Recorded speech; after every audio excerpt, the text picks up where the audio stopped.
পাৱৈ চাহ বাগিচাৰ বৰলাইনত ৰছা ফেটি উদ্ধাৰ। তিনিচুকীয়া জিলাৰ পাৱৈ চাহ বাগিচাৰ বৰলাইনৰ এজন স্থানীয় নাগৰিকৰ ঘৰৰ পৰা এটা ৰছা ফেটি উদ্ধাৰ কৰা হৈছে। স্থানীয় অৰুণ পচাৰ পাকঘৰৰ পৰা উদ্ধাৰ কৰা এই 7 কিলোগ্ৰাম ওজনৰ ৰছা ফেটিটো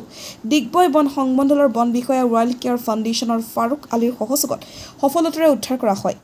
উদ্ধাৰ কৰা ফেটিটো পৰৱৰ্তী সময়ত ডিগবৈ জংঘলত পুনৰ এৰি দিয়া হয়। মাৰ্ঘেৰিটাৰ পৰা ব্ৰিজ সাগৰৰ report, north east frontier news.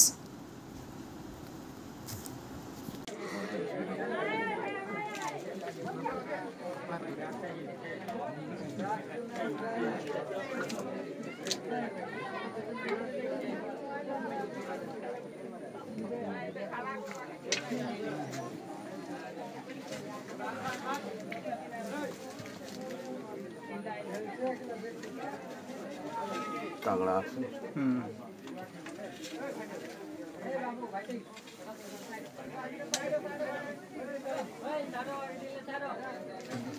পকান দি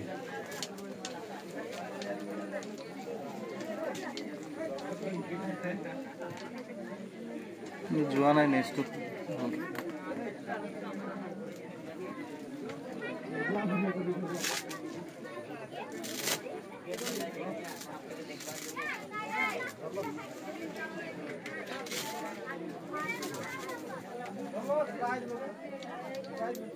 এইডাল হাফ কোনে কোনে চিনি পায় কোন কেনে চিনি পায় হাফডাল চিনি পাই বতাৰে কি হাফ 10 কিলো এটা সাতটা লাগে না কি হাফ আছিল এটা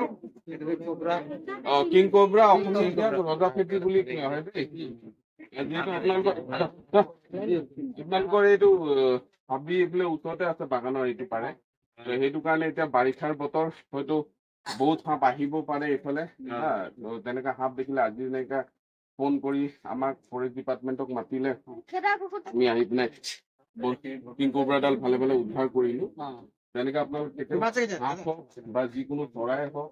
বা যিকোনো মানে বনৰীয়া জীৱ জন্তু কেতিয়াও স্বীকাৰ নকৰিব আজিকালি সেইবিলাক আইনমতে দণ্ডনীয় ডাইৰেক্ট এৰেষ্ট হ'ব সেইবিলাক ভুল নকৰিব সদায় কিবা বস্তু প্ৰব্লেম হৈছে ফৰেষ্ট ডিপাৰ্টমেণ্টক কল কৰক আমি আছো আমাক কল কৰক আমি আহি বচাম আৰু এনেকুৱা সাপে হওক বা যিকোনো সাপে হওক এতিয়াও ধৰিবলৈ নিজে চেষ্টা কৰিব চিনি নাপালে আৰু কেতিয়াবা এনেকা যদি কাৰোবাক দৰ্শন হৈছে মানে কামুৰিছে কাৰোবাক সাপে বেজুজা ওচৰত কেতিয়াও নাযাব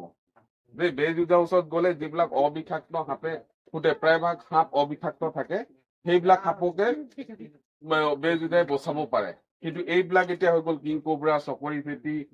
কলা শংখচূড় বানফাৰা সেইবিলাক সাপে যদি দৰ্শন কৰে কাৰোবাক কোনো বেজে বচাব নোৱাৰে দেই সেইকাৰণে যদি এনেকুৱা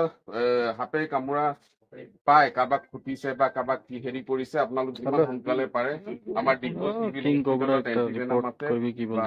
তিনিচুকীয়া চিভিল সকলোতে আজিকালি